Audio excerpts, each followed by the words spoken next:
Have you ever woken up in the middle of the night with the feeling that something was watching you from the corner of the room? There are military installations where that feeling never stops, because something really is watching. My name doesn't matter. What matters is that I spent 17 months as a systems operator at Installation Arctic 9, a military research base buried under 300 meters of ice in the Arctic Circle. Officially, we conducted cryogenic preservation experiments for long-duration space missions. Officially, the truth I discovered cost 12 people their sanity and 7 people their lives. I arrived at Arctic 9 in March of 2019. The flight from Anchorage to the base took 6 hours in a windowless C-130 Hercules. None of the 15 passengers talked. All of us had signed the same 140-page confidentiality agreements. We all knew that too many questions meant immediate transfer, or worse. When the plane's rear doors opened, the Arctic wind cut my face like ground glass. The temperature was sitting at 42 below zero. Ahead of us, nothing but an infinite plain of white ice stretched to the horizon. No visible structures. Nothing but absolute whiteness. A man in a black uniform without insignia shouted over the cutting wind. 15 minutes until hypothermia. Follow the red line. I looked down and saw a red stripe painted on the ice, leading to a metal door the size of a garage gate, angled at 45 degrees to the ground. The door was 15 centimeters of reinforced steel thick. Above it, in white letters already faded by time, Arctic 9, primary access. We descended 150 meters down a spiral staircase that seemed to have no end. The walls were concrete reinforced with steel, damp with frozen condensation. Every 20 meters, a security door required retinal verification before letting us proceed. When we reached the main level, my ears popped with the abrupt pressure change. Installation Arctic 9 occupied an area the size of 3 football fields, distributed across 7 underground levels that burrowed deeper and deeper into the ancient ice. The corridors were white and sterile, extending at precise 90-degree angles in all directions. Fluorescent lights buzzed in the ceiling in a constant and irritating tone. The air smelled like ozone and something else. Something chemical that I couldn't identify, but that stuck in my throat with every breath. Commander Voss received us at the orientation center. He was in his early 50s, gray hair cropped close to his military skull, and a deep scar that ran from his left temple to the corner of his mouth. His eyes were an icy gray that matched perfectly with the environment around him. There was something about him that conveyed absolute authority and secrets that weighed heavy. "Welcome to Arctic 9, he said without any trace of emotion in his voice. You've been selected because you're the best in your respective areas, and because you understand the true meaning of the word discretion. What happens at this installation is classified as top secret level 5. This means your families believe you're on a diplomatic mission in Canada. This means any protocol violation will result in permanent detention without trial. And this means that for all practical purposes you no longer exist to the outside world." He paused deliberately, letting the weight of the words sink into each of us. "Our work here is apparently simple. Develop long-term cryogenic preservation technology. We're developing the means to maintain human beings in suspended animation for decades, possibly even centuries. This is absolutely critical for future space missions and..." He hesitated almost imperceptibly. "Other applications of a strategic nature. Other applications of a strategic nature." That apparently innocuous phrase would haunt me for the next 17 months like a ghost. My specific function was to monitor the environmental systems of the cryogenic containment sectors. Temperature, atmospheric pressure, relative humidity, liquid nitrogen levels. Everything needed to be absolutely perfect. A half-degree fluctuation could cause irreversible cellular crystallization in the tissues. Too much nitrogen and the tissues would pulverize like frozen glass. Too little and decomposition would begin even at extreme temperatures. The first 3 months were surprisingly routine. 12-hour shifts monitoring blinking screens, adjusting parameters when necessary, documenting every reading in reports that nobody seemed to read. The installation housed 43 individuals in cryogenic state. All were volunteers, according to the official files. All in terminal stages of incurable diseases, waiting for future medical advances that could save them. I believed that. For 3 full months, I believed that story. Everything changed in June. At 3:17 in the morning, the alarms began sounding in cascade in Sector 4. My main monitor showed a critical temperature anomaly in containment chamber 4-7. The temperature had risen 3 full degrees in just 15 minutes. This was impossible according to all protocols. The systems had triple redundancy precisely to prevent this type of failure. I ran through the white and empty corridors to Sector 4, my steps echoing off the concrete walls. The access door required 3 consecutive security verifications before releasing. When I finally entered, I found Dr. Chen, head of the cryogenics department, standing before chamber 4-7 with her face paler than the ice itself around her. "This shouldn't be happening," she whispered, more to herself than to me. All the damn protocols were followed to the letter. I looked at the chamber through the 5-centimeter reinforced glass. I saw a male body suspended in translucent cryogenic gel. But something was deeply wrong. Very, very wrong. The body was moving. These weren't involuntary muscle spasms or residual nerve contractions. These were deliberate and conscious movements. The fingers flexed slowly, as if testing their own existence. The head turned from side to side methodically, as if searching for something specific in the environment around it. "How long until complete thawing?" I asked, trying to keep my voice steady. Chen checked her tablet with visibly trembling hands. 4 hours and 20 minutes until total reanimation. But this makes absolutely no sense. The heating system is completely off. The temperature is rising, spontaneously.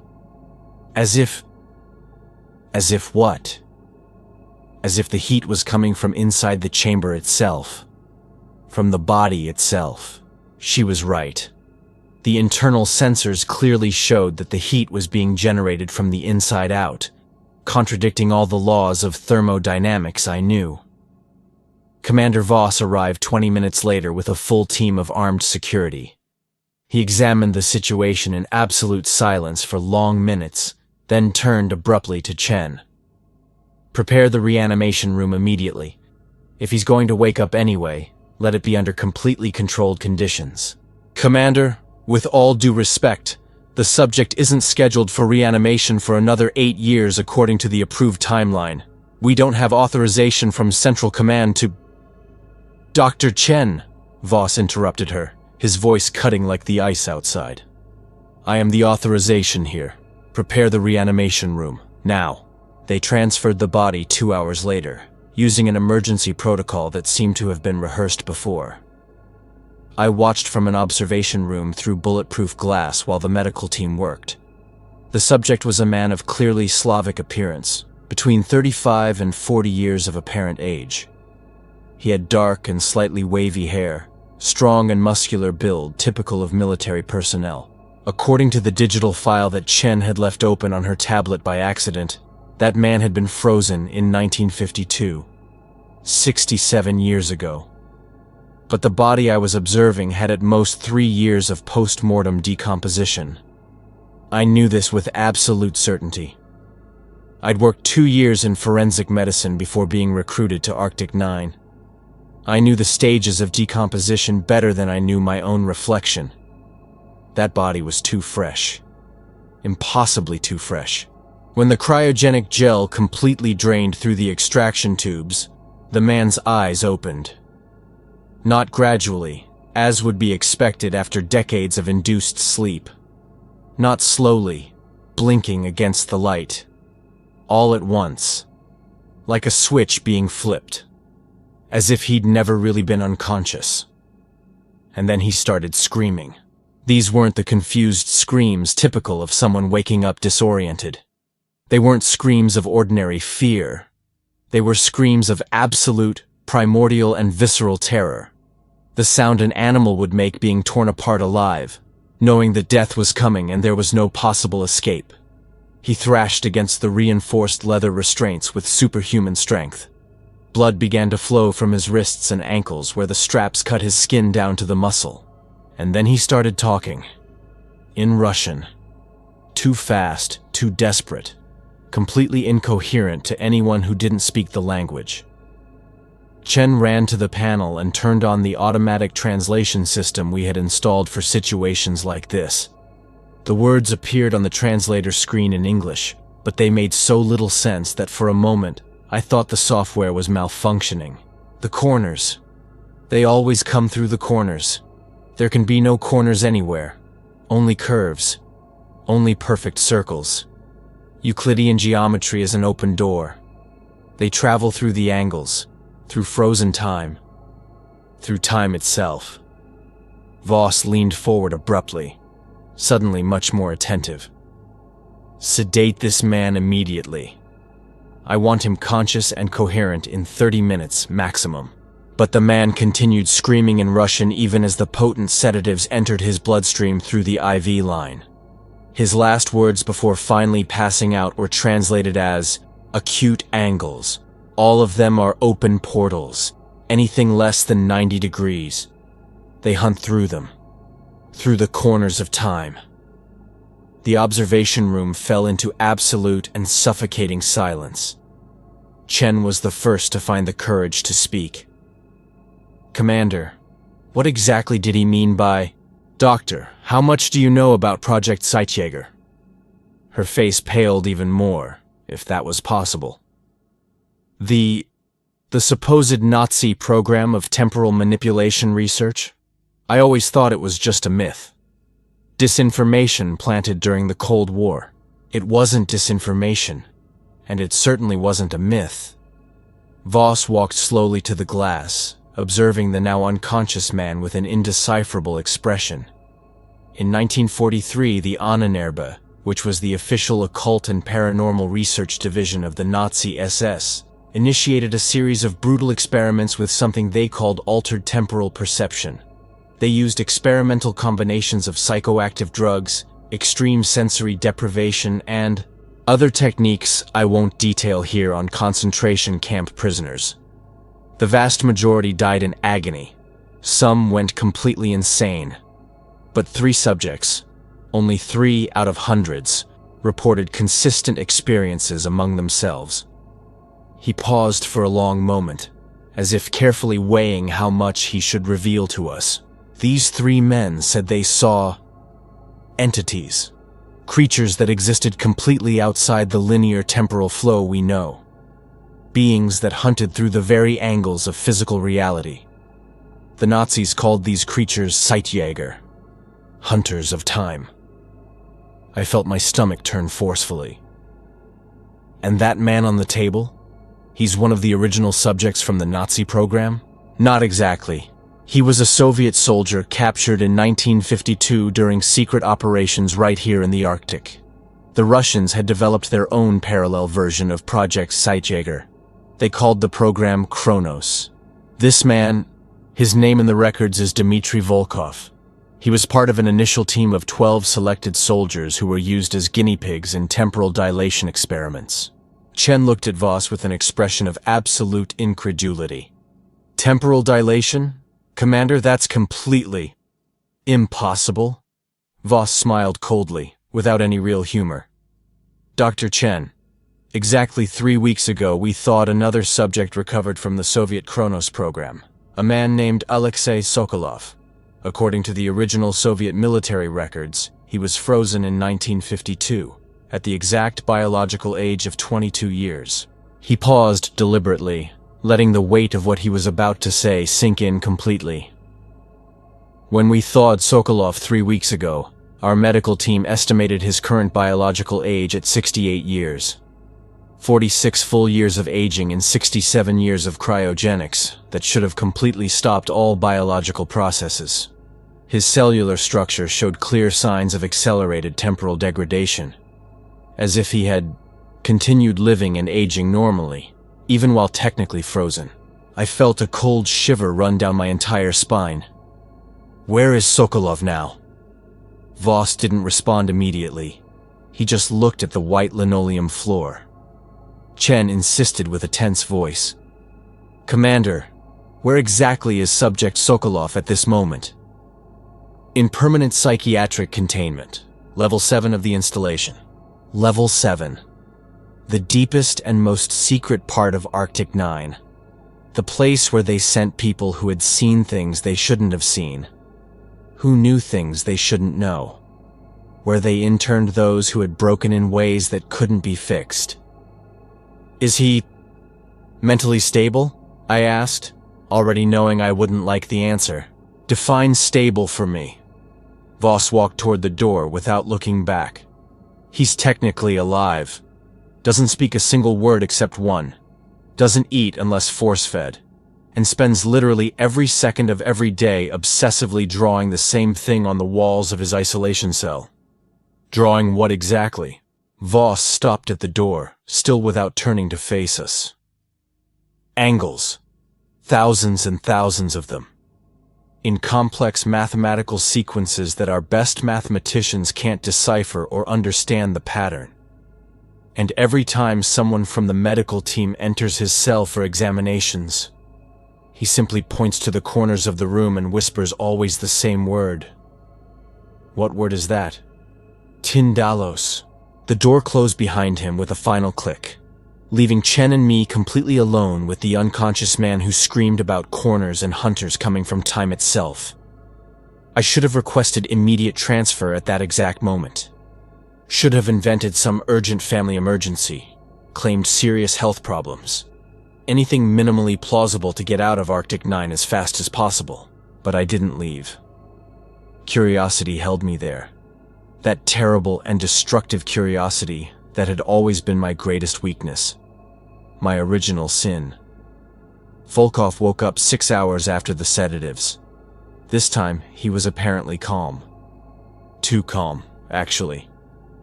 His eyes moved constantly from side to side, scanning every square inch of the reanimation room. Observing everything. Calculating. Assessing angles. Voss conducted the interrogation personally. I watched from an adjacent observation room through bulletproof glass, along with Chen and 3 other senior technicians. Mr. Volkov, are you aware of what year it currently is? Volkov didn't respond immediately. His eyes continued moving, but suddenly fixed intensely on the upper right corner of the room, where the wall met the ceiling at a geometrically perfect 90-degree angle. The specific year doesn't matter anymore, he finally said in English with a heavy Russian accent, but perfectly understandable. Time, it's not linear. Not for them. It never was. Them? Who exactly are you referring to? The Hounds. Volkov spoke the word with a strange mixture of religious reverence and absolute terror. The Hounds of Tindalos. The eternal hunters who exist permanently in the angles of time itself. Not inside time like us. In the angles. In the folds. In the cracks between moments. Voss leaned forward in his chair. Explain that in more detail. Volkov finally diverted his fixed eyes from the corner and looked directly at Voss for the first time. You know basic Euclidean geometry, yes? Perfectly straight lines, precise angles. The fundamental geometric shapes that make up all our observable physical reality. But Euclidean geometry it's fundamentally flawed. There are empty spaces between the angles. Small cracks in the very fabric of reality where time doesn't flow as it should flow normally. He extended his trembling hand, drawing an invisible angle in the air before him with his fingers. When a geometric angle is less than 90 degrees, what we call an acute angle, it creates a type of tiny portal. A very, very small portal, but still a real portal. And the hounds that live in parallel dimensions, can sense when someone crosses or manipulates time in ways that aren't natural, can smell the chemical scent of a chrononaut. Chrononaut? Chen whispered at my side, incredulous. Is he really saying he traveled through time? Volkov continued, his voice gaining growing urgency. In the Chronos program, We didn't physically travel through time like in movies. We broke time, fractured linearity. Special drugs, originally developed by captured German scientists after the war, allowed our consciousness to flow forward and backward temporally. Seconds, minutes, sometimes entire hours. Small, controlled temporal jumps. He closed his eyes forcefully, trembling visibly. But each temporal jump leaves, how do you say in English? A trail. A chemical and dimensional trail through the very fabric of time. And the hounds. They hunt specifically that trail. They travel through the acute angles of physical reality, following the scent of whoever has touched time in unnatural ways. Voss remained completely impassive. And these hounds, you actually saw them personally? Volkov opened his eyes slowly. There was something in that look that made me step back instinctively, even being behind bulletproof glass in another completely separate room. I saw, he whispered with a broken voice. During one of the initial experiments, I received an experimental dose of substance K, which was the main chemical developed based on captured Nazi research. My consciousness jumped exactly 42 minutes into the future. But when I returned to my original time, something came back with me. He began to shake violently, fists clenched so tightly that his knuckles turned white. I saw a shape. It wasn't physical in the normal sense. Not exactly. The body seemed made of phosphorescent blue smoke, but it was solid to the touch. The legs. There were many legs. Long, segmented like arachnids, ending in points sharp as needles. And the head, if I can even call that a head, was a geometric mass of completely impossible angles and eyes. So many eyes. Dozens of them blinking in patterns that hurt to look at. What happened next? My cellmate, a soldier named Yuri Volkov, was sleeping in the lower bunk. He was curled in the farthest corner of the cell, where the concrete wall met the other wall. I saw the thing emerge directly from that angle, as if the geometric angle was a dimensional door. It simply flowed outward from the geometry of space into our reality. Volkov began to cry silently, tears running down his wrinkled face. Yuri woke up screaming in absolute terror. The thing moved toward him with movements that made no physical sense. And then, it touched him. Just a single touch with one of the crystalline legs. And Yuri, he aged. I saw with my own eyes as his hair turned white in a matter of seconds. The skin wrinkled like crumpled paper. The eyes sank into their sockets. He died of extreme old age in exactly 90 seconds. He was only 24 when he fell asleep. The observation room fell into absolute and heavy silence. The prison guards came to investigate the screams. They saw Yuri's body, old and dead. They saw me, completely hysterical, screaming about a creature that had come out of the corners. They decided to freeze me immediately. Cryogenic preservation until scientists could study the case properly. That was in 1952. Voss made a careful note on his tablet. Mr. Volkov, do you realize you're describing an entity that violates multiple fundamental laws of physics? Volkov laughed. It was a terrible sound, completely devoid of humor or joy. Physics? He said with disdain. Physics is a human invention. We created laws and theories to explain the universe around us. But the universe doesn't obey our invented laws. The universe has its own residents, its own native inhabitants. And some of these residents, they see time as we see physical space. They walk through yesterday and tomorrow as easily as you walk through a common door. He pointed directly at the corner of the room again. And when you play with time, when you manipulate it and leave your chemical trail through the temporal dimension, you become prey. Marked prey. They sniff you out through years, through decades, through centuries if necessary.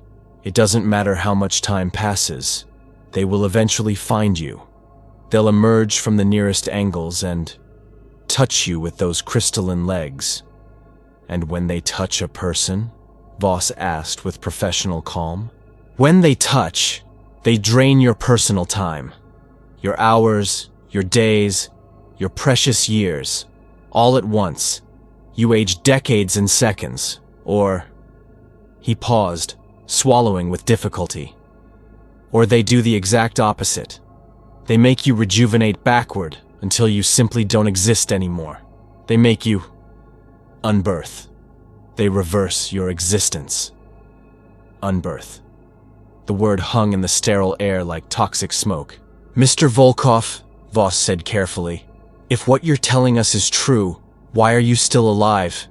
If these creatures really hunt those who manipulate time, why weren't you consumed decades ago? Volkov smiled slowly. It was the smile of a man who was already dead long ago, just patiently waiting for the body to realize the fact. I was consumed. You think I'm really still alive? Look at me carefully. I was frozen at exactly 36 years of biological age in 1952. Now, how old exactly do I appear to be? Chen quickly checked the complete biometric scans on her tablet. Her face paled until it was almost transparent. Biological age estimated through multiple markers. 39 years. Volkov nodded slowly. Only 3 years. In 67 complete years of total cryogenics, I aged biologically only 3 years. Because they touched me once, but didn't completely drain my time. They just marked me. Like a predator marks its specific prey to track and hunt later, when it's convenient. He looked directly at the observation camera where I was, directly at me, as if he could see me through the glass and the walls. They know exactly where I am. They always knew. And now that you've brought me back to consciousness, now that you've thawed me, they're going to come get me. They'll come through the corners, through every corner of this entire installation, through absolutely all the acute angles. Chen abruptly turned off the audio monitor. She was trembling visibly from head to toe. This is complete insanity, she said, but her voice was weak. He's clearly suffering from severe psychosis, extreme trauma from inhumane Soviet experiments combined with prolonged cryogenics and isolation. None of what he described is real. It can't be. But her voice had no true conviction. Because we were all thinking exactly the same thing. Thinking about Alexei Sokolov trapped on level 7. Obsessively drawing infinite angles on the walls. Thinking about Volkov's completely impossible biological age. Thinking about the concrete fact that Arctic 9 entire was literally built of right angles and acute angles for kilometers and kilometers of interconnected underground corridors. Voss ordered Volkov to be immediately transferred to a special containment cell. Not on level 7 with Sokolov, but in an experimental containment module on level 5. A module that, according to Voss's exact words, had appropriate geometry for the situation. I didn't completely understand what he meant by that, until I finally saw the cell with my own eyes. It was perfectly round. A perfect sphere. There wasn't a single corner anywhere. The walls, the ceiling, the floor, everything formed a mathematically perfect sphere exactly 6 meters in diameter. Even the entrance door was perfectly circular, sealing with hydraulic pressure without leaving absolutely any visible angle. This was built specifically after we recovered Volkov and the other Kronos program subjects in 1952, Voss explained as we observed the cell through a curved glass viewport. The original Soviet engineers included detailed architectural schematics for specialized containment, all based on something the surviving Kronos program subjects had repeatedly said. Something specific about non-Euclidean geometry being effective protection against the temporal hunters they claimed to have seen. Do you actually believe what he's saying? I asked directly. Voss looked at me with those icy and calculating eyes. I only believe in verifiable facts. Fact number 1. Dmitry Volkov was frozen exactly 67 years ago, with a biological age of 36 years. Fact number 2. He's now 39 years old biologically according to all our tests. Fact number 3. This is completely impossible according to our current understanding of cryogenics and cellular biology. Fact number 4. Impossible doesn't mean it didn't happen. It just means we don't understand it yet. He walked slowly to the observation glass of the perfectly round cell. Inside it, Volkov sat in the exact center, hugging his knees to his chest, staring fixedly at the curved space around him, with eyes that saw things we couldn't. "Tomorrow morning," Voss said with a neutral voice, "we're going to initiate the thawing protocol for the other 10 remaining Kronos program subjects. All have been in cryogenics since 1952. I want to see if Volkov's temporal anomaly is unique, or if it's a consistent pattern." My heart accelerated dangerously. "Commander, with all due respect, if what Volkov is saying is actually true..." "If it's true," Voss interrupted me, "then we're literally sitting on top of the greatest scientific discovery in all human history. Entities that exist outside the linear temporal flow. The military, strategic, scientific implications are literally incalculable." "Or," I said carefully, choosing each word, "we're about to release something we absolutely cannot control in any way." Voss smiled. "It wasn't comforting at all. Control has always been a comfortable illusion, operator. It always has been." The next 3 days were the most tense of my entire life. The medical team prepared meticulously to thaw the 10 remaining subjects from the Soviet Kronos program. Voss ordered that 10 perfectly round cells be rapidly constructed on level 5. Entire construction teams worked uninterrupted for 24 hours straight, molding concrete and steel into mathematically perfect spheres. Meanwhile, Volkov remained in his circular cell, almost completely catatonic. He ate when offered food. He drank when offered water. But most of the time, he just sat in the exact geometric center of the sphere, murmuring constantly in Russian. Chen managed to translate some fragments of the murmurings. "They're coming now. They've already sniffed out the awakening through the years. Through the decades they come, traveling through the angles they always travel." The night before the mass thawing, I couldn't sleep even for a minute. I went to the level 5 observation center and stood watching Volkov through the curved glass for hours. He was standing now, pressed against the perfectly curved wall, eyes closed forcefully. His lips moved constantly in uninterrupted litany. I activated the audio system. "There are no corners here. There are absolutely no corners. No dimensional doors for them. No acute angles. Only curves. Only Riemann geometry. Not Euclid. Protection from perfect hyperbolic geometry."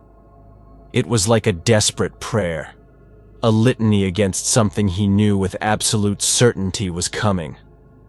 At 3 in the morning, my terminal emitted a sudden alert. "Critical temperature anomaly in Sector 3.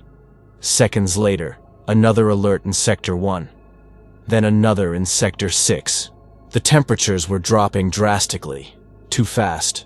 Too fast to be natural. I ran to the main control center. 4 other operators were already there, looking at the monitors with expressions of growing confusion. "It makes absolutely no sense," said Marcus, who was the senior systems operator. "The external temperature is at 40 below zero as always, but our internal sensors are reading 60 below zero in several different sectors, as if something was actively draining heat from the installation." "Which sectors specifically?" I asked, already knowing exactly what the answer would be. Marcus checked the display with trembling fingers. "Holy shit. All affected sectors have corridors that connect at 45-degree angles, the specific angular junctions of the architecture." I felt my blood freeze in my veins. "Wake Commander Voss immediately, right now." 10 minutes later, Voss arrived at the control center already completely uniformed. He examined all the data without showing apparent emotion.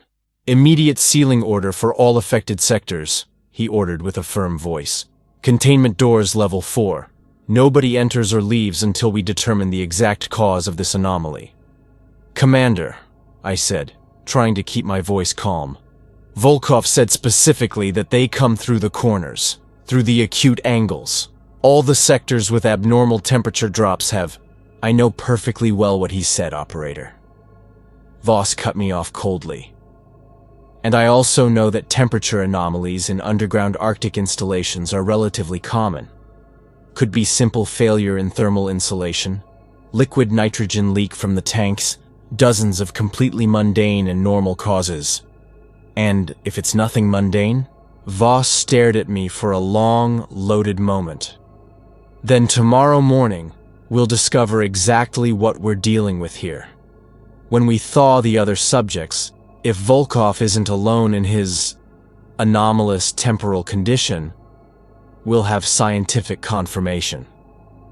"Confirmation of what, exactly? That we created dimensional doors for something that absolutely shouldn't be here?" "Confirmation," Voss said with icy calm, "that we can study, completely understand, and maybe even strategically utilize this phenomenon. Modern warfare is no longer about conventional weapons, operator. It's about information, about always being one crucial step ahead of the enemy. If these temporal entities really exist, if they really can manipulate time and space in the described way, imagine the possible military applications." I looked at him with growing horror. "You want to weaponize these things? I want to understand them first. What we do with that knowledge afterward, it's not up to me to decide alone." But it was. It always falls to the men who ask the wrong questions with the wrong motivations. The mass thawing began punctually at 8 in the morning. 10 cryogenic chambers, 10 Kronos program subjects. All were Soviet soldiers. All had been exposed to experimental substance K between 1950 and 1952. All frozen in the same exact week as Volkov. I monitored the vital signs remotely from the control room. Chen supervised the direct medical process. Voss observed everything from an elevated command room, surrounded by dozens of screens and real-time data. The first subject to completely awaken was a woman, Tatiana Orlova, according to the Soviet military records. She had been frozen at 28 years of age. When her eyes finally opened, she clearly had the appearance of 50 years old. She didn't scream hysterically like Volkov had screamed. Instead, she sat up calmly on the reanimation table, looked around the room with deeply tired eyes, and said in perfect and accentless English, "How long exactly has passed?" Chen quickly checked the digital files. 67 years since the start of your cryogenics." Tatiana nodded slowly, as if she already expected that answer. "And the Hounds? Have they already found me here?" The medical room fell into deadly and heavy silence. You know about them?" Chen asked cautiously. All of us knew perfectly. Tatiana looked at her own visibly wrinkled hands. "We were 12 soldiers in the initial program. All of us were exposed to experimental substance K. All of us saw things. Things that live permanently in the angles of time itself." She raised her tired eyes, fixing directly on Chen. "You thought us in an installation built with standard Euclidean geometry, didn't you?" Chen nodded slowly, unable to speak. Tatiana closed her eyes with deep resignation. "Then all of us are going to die here. Because they're already definitely here. They were already attracted by Volkov's awakening days ago. And now, with all of us awakening simultaneously, the chemical scent became too strong to simply ignore." "The scent?" "Substance K leaves a permanent chemical mark, a mark that persists through time itself. We didn't just travel through temporal moments. We contaminated the very fabric of space-time around us. And the Hounds of Tindalos, they hunt specifically that dimensional contamination." At that exact moment, All the alarms began sounding simultaneously in deafening cascade. They weren't temperature alarms this time. They were containment breach alarms. Level 7. Alexei Sokolov's isolation cell. Voss appeared immediately on the intercom, his voice tense for the first time since I'd known him. Armed security team to level 7 immediately. We have critical containment breach. I pulled up the level 7 security cameras with trembling fingers. What I saw on the screen made my blood literally freeze in my veins. Sokolov's cell was completely empty. Not empty as if he had somehow escaped.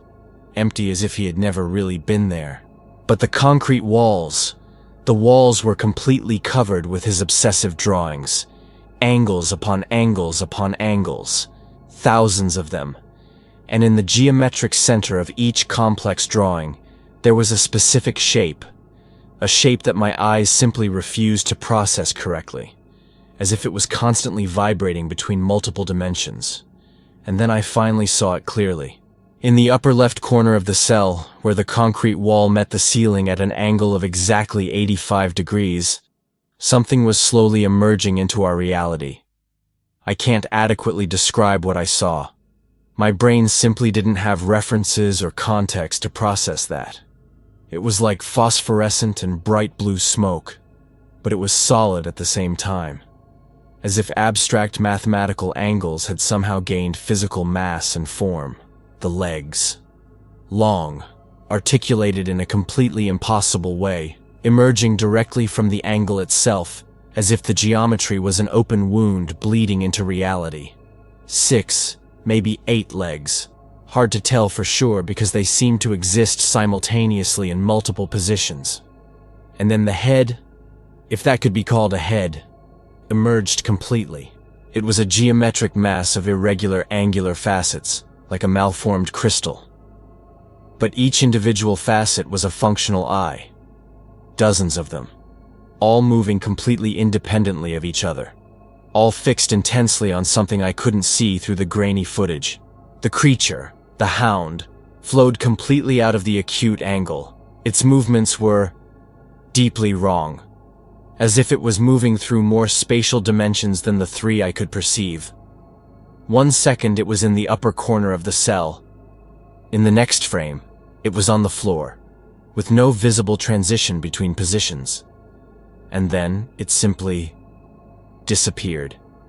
It merged with another different angle of the cell and vanished completely.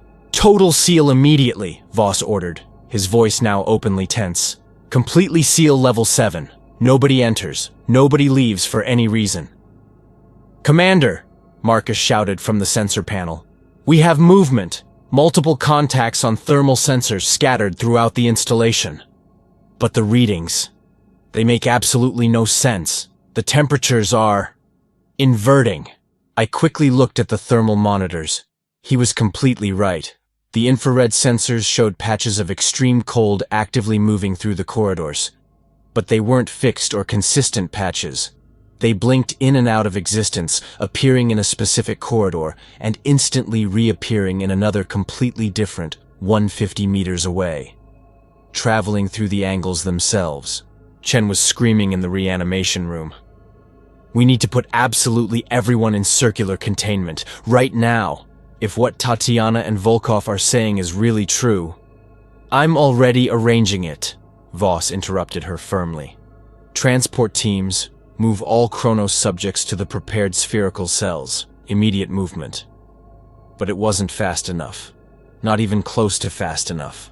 The second subject to completely awaken, a man named Grigory Petrov according to the files, was being transported through Corridor 6B on a stretcher when it finally happened. I watched everything through the high-definition security cameras. Grigory was lying on a medical stretcher, still extremely groggy from the residual effects of cryogenics, being carefully escorted by 2 armed security guards. The corridor was completely standard Arctic 9, white, sterile, clinical, with geometrically precise 90-degree angles where the walls met the ceiling. Except for one single specific junction. A junction where 2 different corridors met at exactly 70 degrees. Grigory stopped moving abruptly. Even semi-unconscious still, his body stiffened completely. He stared fixedly at the angular junction and began to shake violently from head to toe. "Niet," he murmured weakly in Russian. "Niet, niet, niet." One of the guards, a man named Rodriguez who I knew casually from the cafeteria, tried to calm him professionally. Hey, it's okay. We're taking you to a completely safe place." Gregory pointed at the 70-degree angle with an uncontrollably trembling hand. "There! It's there! Can't you see?" Rodriguez and the other guard looked carefully at where he was desperately pointing. There was absolutely nothing there, just the common and normal corner of a corridor. And then the ambient temperature dropped drastically. I saw it clearly on the temperature monitor, from 22 degrees Celsius to 15 degrees in a matter of seconds. The humid air began to condense visibly.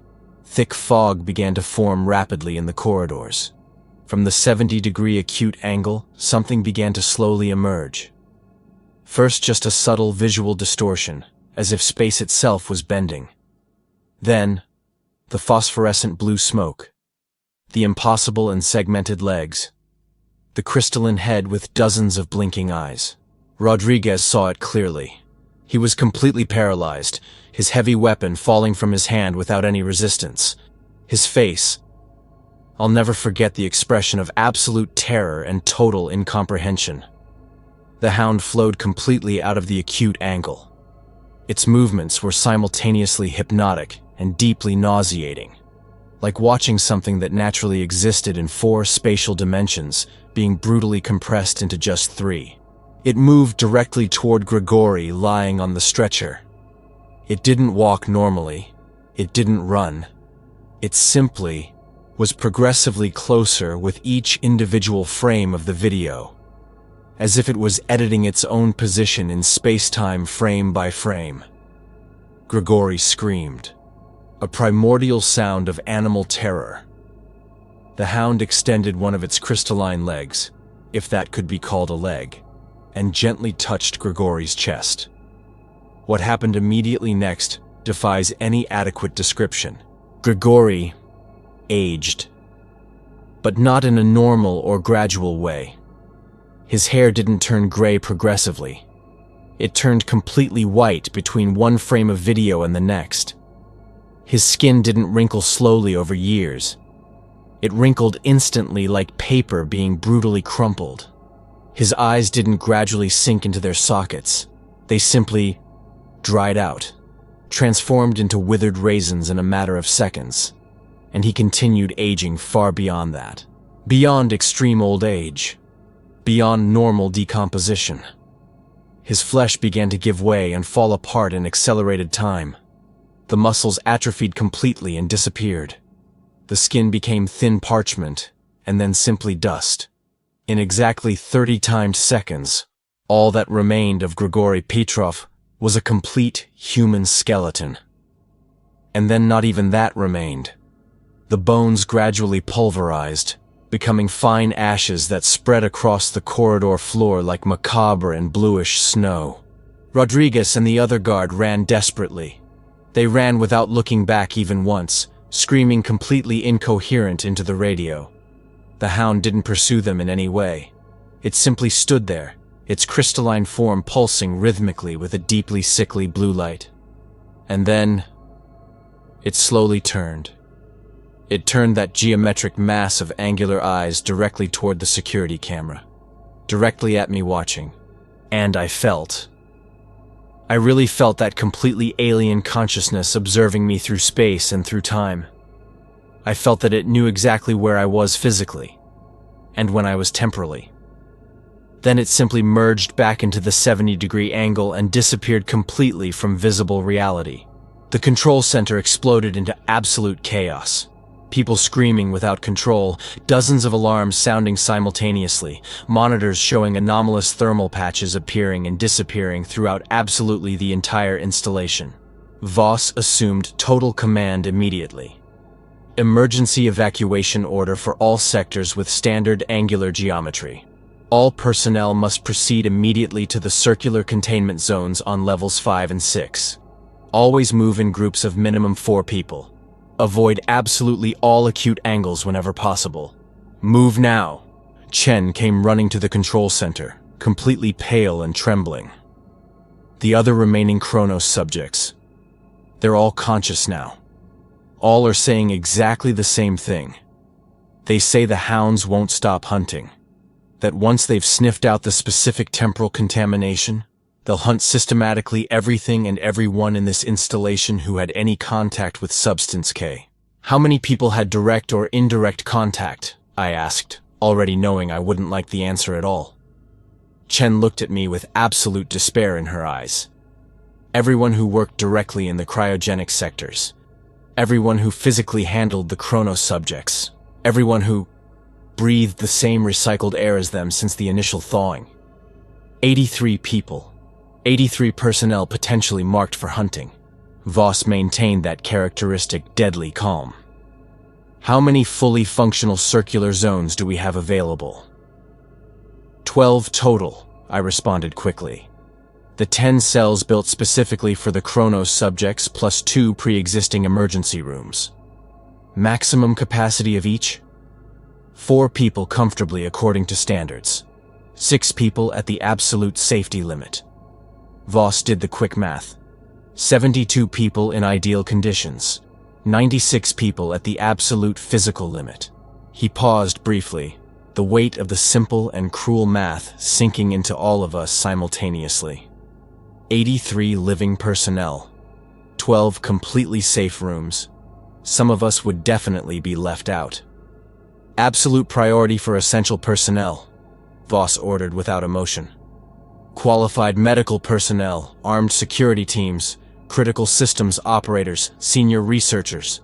The others what exactly? Chen shouted angrily. Are we simply going to let them die?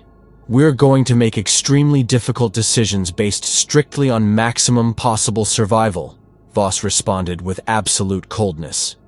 If you have any better solution, Doctor, I'm genuinely listening. Chen had no solution. None of us did. The next 20 minutes were literally hell on earth. Personnel desperately running through the corridors, trying to reach the safe circular zones before it was too late. Some simply couldn't make it in time. I watched helplessly through the cameras as 3 maintenance technicians in Corridor 8C were reached. The hounds materialized from the angles around them simultaneously. 3 creatures at once, flowing directly from the geometry like phosphorescent and bright blue oil. The technicians didn't even have real time to scream adequately. Touch. Instant and brutal aging. Fine ashes. But it wasn't just simple aging in all cases. One of the victims, I couldn't identify who it was from the uniforms, was affected in a completely opposite way. I saw through the security cameras as she rapidly rejuvenated, shrank, regressing through all stages of human development.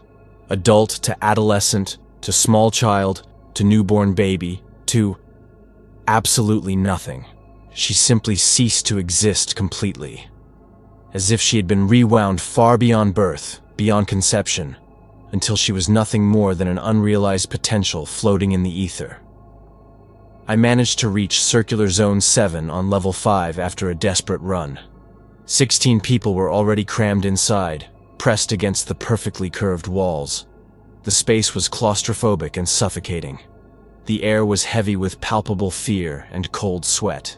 Chen arrived a few minutes later, followed quickly by Marcus and 4 other systems operators. We sealed the circular door immediately. The hydraulic mechanism hissed loudly, creating a hermetic and absolute seal. Oppressive silence. Just our collective accelerated breathing and the distant and constant hum of the ventilation systems continuing to function.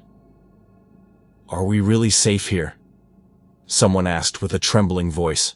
I looked carefully at the perfectly curved walls around us. No visible corners, no acute angles, pure Riemannian geometry. According to Volkov and all the others, yes, The creatures travel specifically through Euclidean angles. Without available angles? No dimensional doors for them to use. Chen completed my sentence. We waited in tense silence. The minutes slowly transformed into interminable hours.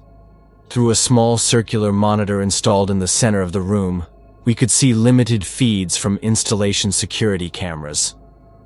What we saw over the hours was absolutely devastating. The hounds were literally everywhere now. Dozens of them. Maybe even hundreds. Hard to tell for sure because they constantly appeared and disappeared, merging with the angular geometry of the installation like perfect predators merging with shadows. 78 personnel managed to reach the circular zones in time. 5 didn't make it. I watched helplessly each death through the grainy cameras, each crystalline touch, each transformation that violated physics. One man aged until he literally turned to dust. One woman was temporally drained until she simply didn't exist anymore.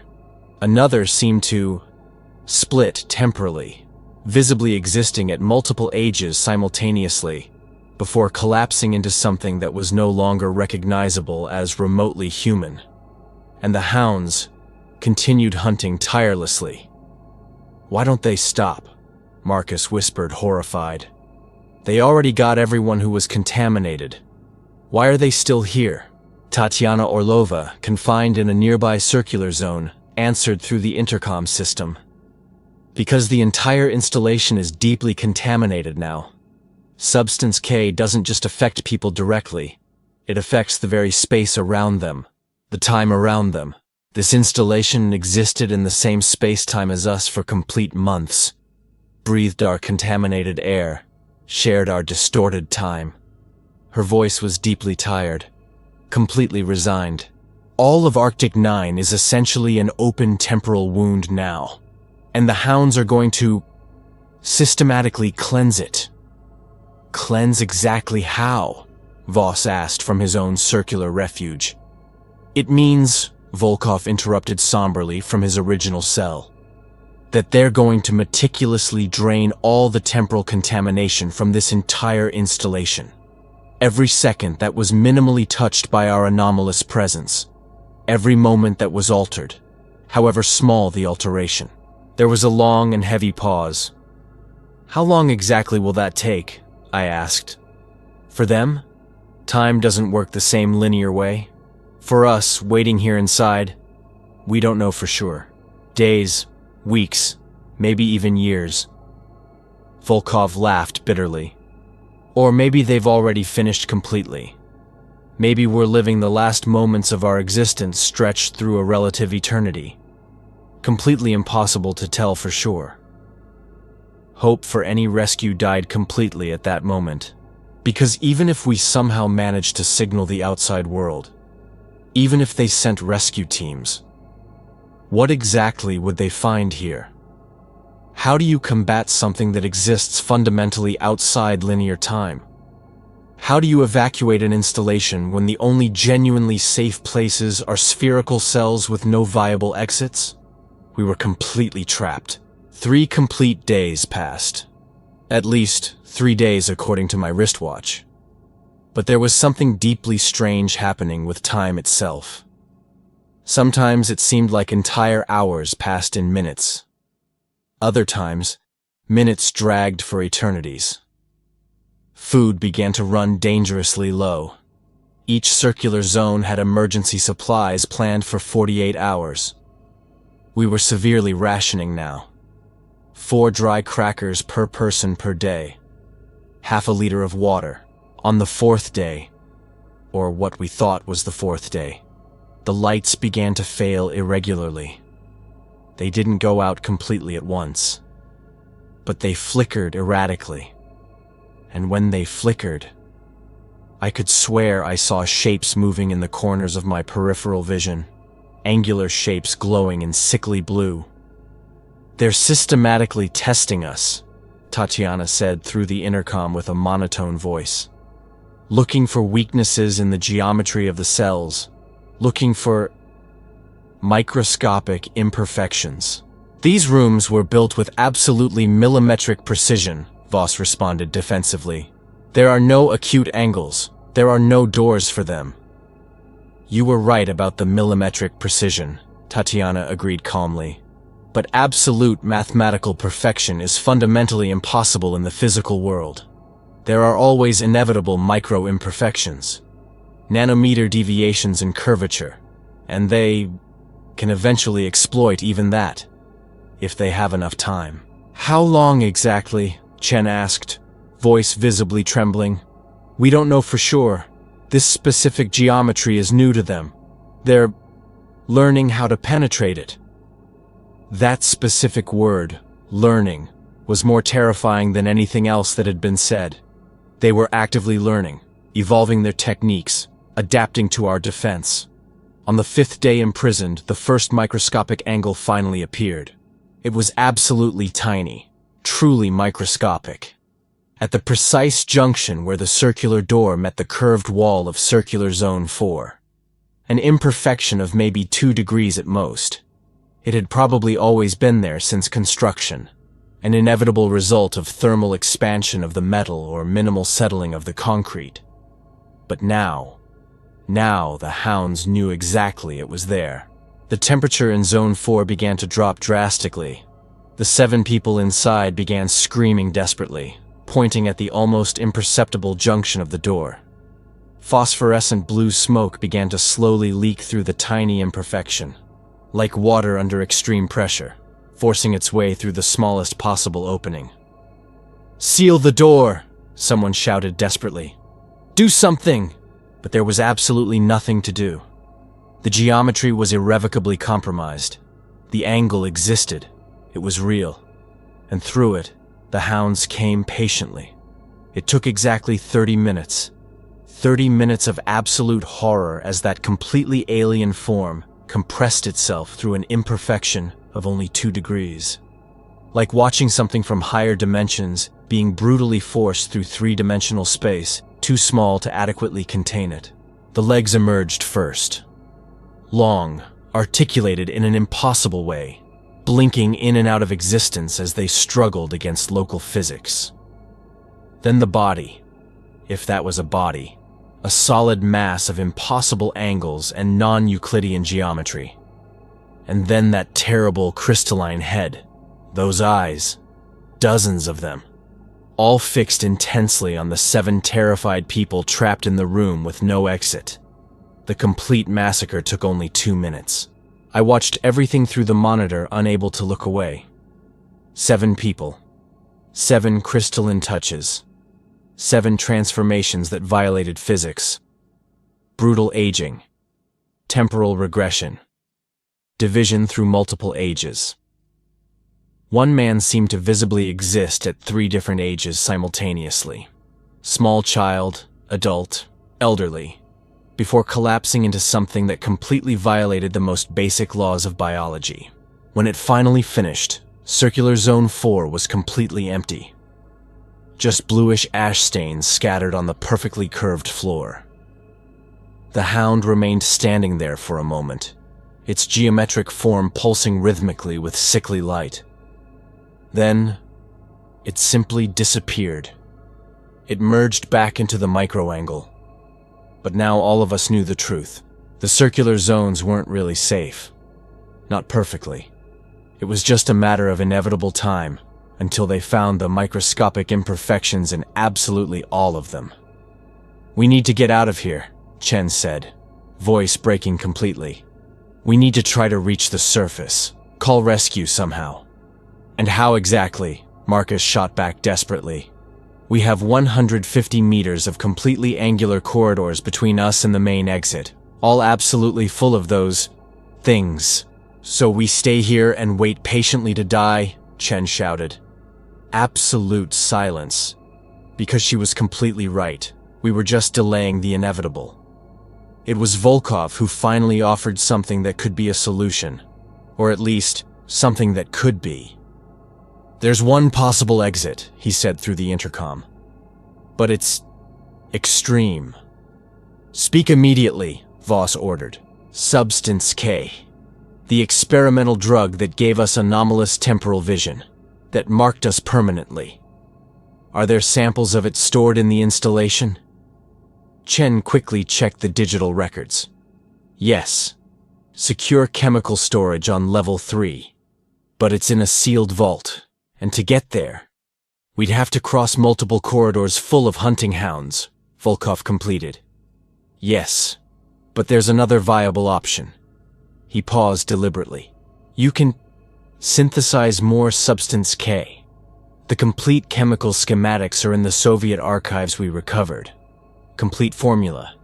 With the right equipment, you could produce functional doses in a few hours. Why? I asked directly. Why exactly would we need the drug that caused all this? Because, Tatiana answered for him, if we could dose each other adequately, if we could displace our consciousnesses temporally in a controlled way, we could jump over the corridors physically, jump over physical space by moving through time instead of through space. My brain struggled to process that adequately. You're suggesting actual time travel? Not linear travel. Jumping. Small jumps of minutes, maybe hours. Just enough to reposition in relative space-time. Appear directly on the surface without having to physically cross the corridors. And the hounds? Marcus asked. If we use substance K, won't we just call them even more intensely? Yes, Volkov admitted simply. But they're already completely here. We're all permanently marked already. Using substance K again doesn't significantly worsen our temporal scent. And if we manage to successfully jump to the surface, at least we'd have a real chance of escaping before they find us there. It was absolute madness. Complete madness. But it was literally the only option that didn't involve simply waiting to die. Voss made the final decision. We have a complete chemical laboratory on level 6. Circular Zone 10 is directly adjacent to it. If we can transmit the complete Substance K schematics to the chemical team there... I have the complete schematics, Volkov said. I memorized every chemical compound. I can dictate them precisely. It took 18 hours of uninterrupted work. 18 hours of Volkov dictating extremely complex chemical formulas through the intercom, while 3 qualified chemists in Circular Zone 10 worked frantically with limited equipment. During that tense time, 2 more zones were compromised. Circular Zone 6, 9 dead. An entire family of researchers who had been brought to Arctic 9 together. Circular Zone 11, 5 dead, including Rodriguez, the guard who witnessed the first death.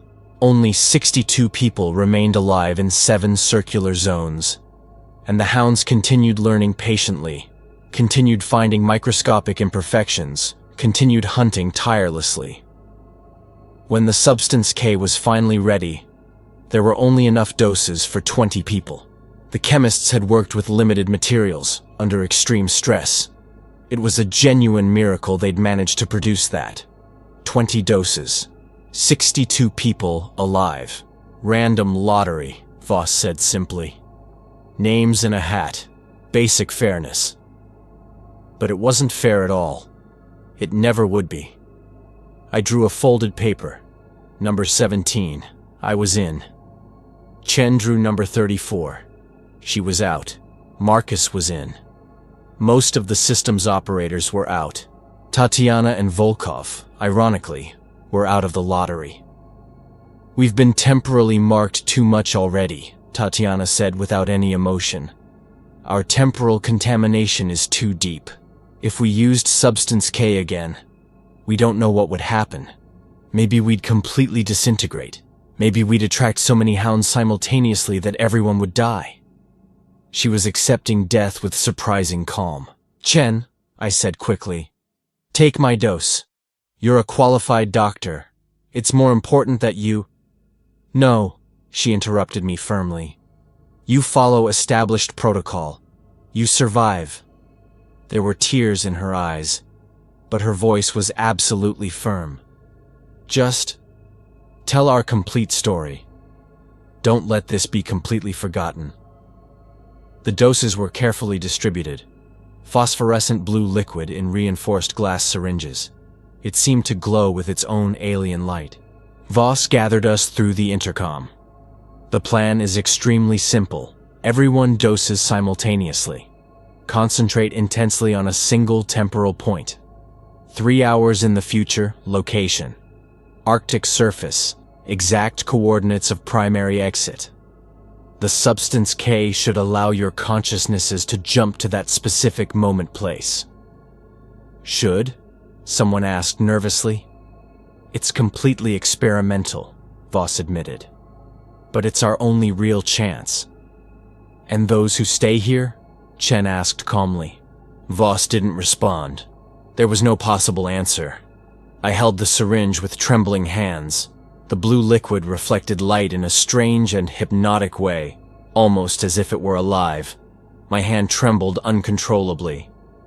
Count down from 3, Voss ordered. 3, 2, 1. I injected the substance K directly into the vein in my left arm. The effect was instantaneous and absolutely indescribable. Imagine that every moment of your entire life, past, present, future, exists simultaneously. Imagine being able to see all of them at once. Not distant memories, not vague predictions, direct perception of everything. I saw my birth. I saw my eventual death. I saw absolutely everything between the two. And I saw other things.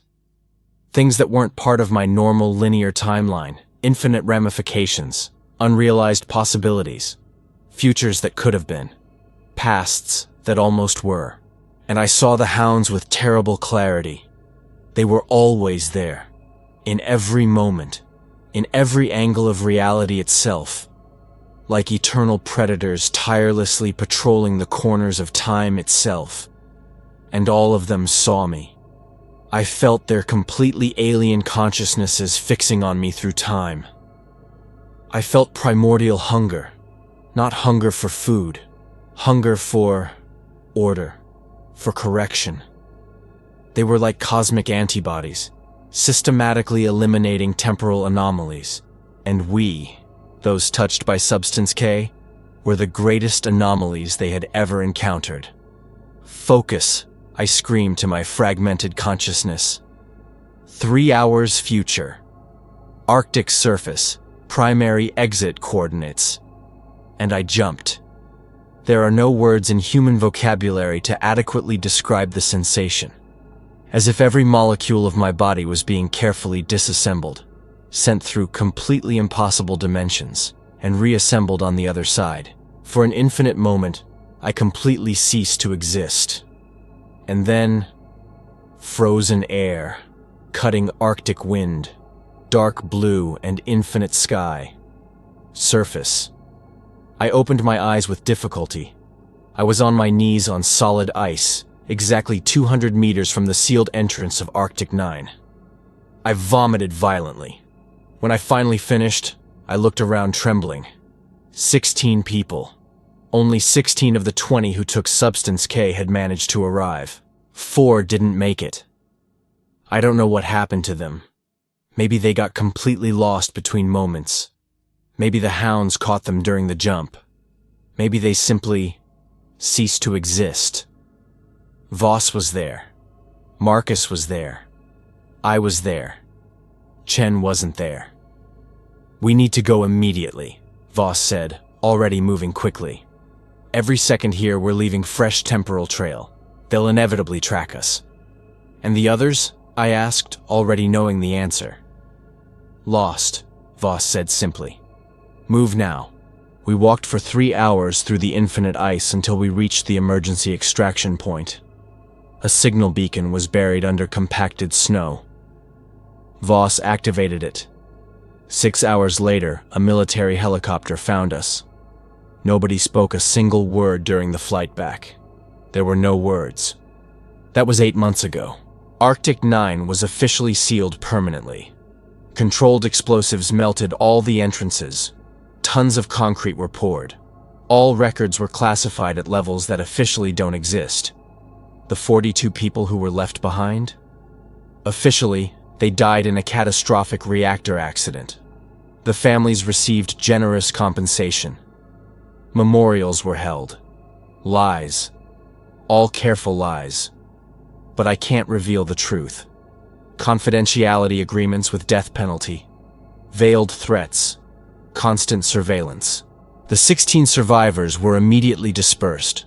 Transfers to completely different bases. Communication cut off. Voss disappeared completely, probably in some ultra-secret bunker being debriefed for the rest of his life. I was placed in purely administrative work at an Air Force base in New Mexico. Paperwork, reports, nothing classified, nothing important. But I can't forget. Every time I see any corner, I wonder if something is looking back through it. Every time the air suddenly cools for no reason, my heart races. And sometimes, late at night when I'm alone, I swear I see that phosphorescent blue smoke slowly leaking from the corners of my room. Chen is dead. Marcus is alive, but doesn't respond to absolutely any of my messages. Volkov and Tatiana and all the other Kronos subjects, I don't know. They're probably still down there, in the circular zones, patiently waiting for the inevitable. Or maybe the Hounds have already finished completely. Maybe Arctic 9 is just ice and ashes now. I don't know. And that uncertainty corrodes me more than any truth could. Because the most terrifying part? It's not that these creatures exist. It's not that they travel through angles of time. It's not even that they kill in ways that violate every law of physics. The most terrifying part is that now I know for certain. I know that time isn't linear. I know that there are residents. Creatures that exist permanently in the invisible folds of reality. In the corners we don't notice. And I know that when we play with time, when we try to manipulate it, control it, bend it, we leave permanent marks. Marks that can be sniffed out, through decades, through centuries, by the Hounds of Tindalos. And once they sniff you out specifically, there's no geometry in the world that can save you forever, because they are infinitely patient. They have literally all the time in the world, and they always find the corners.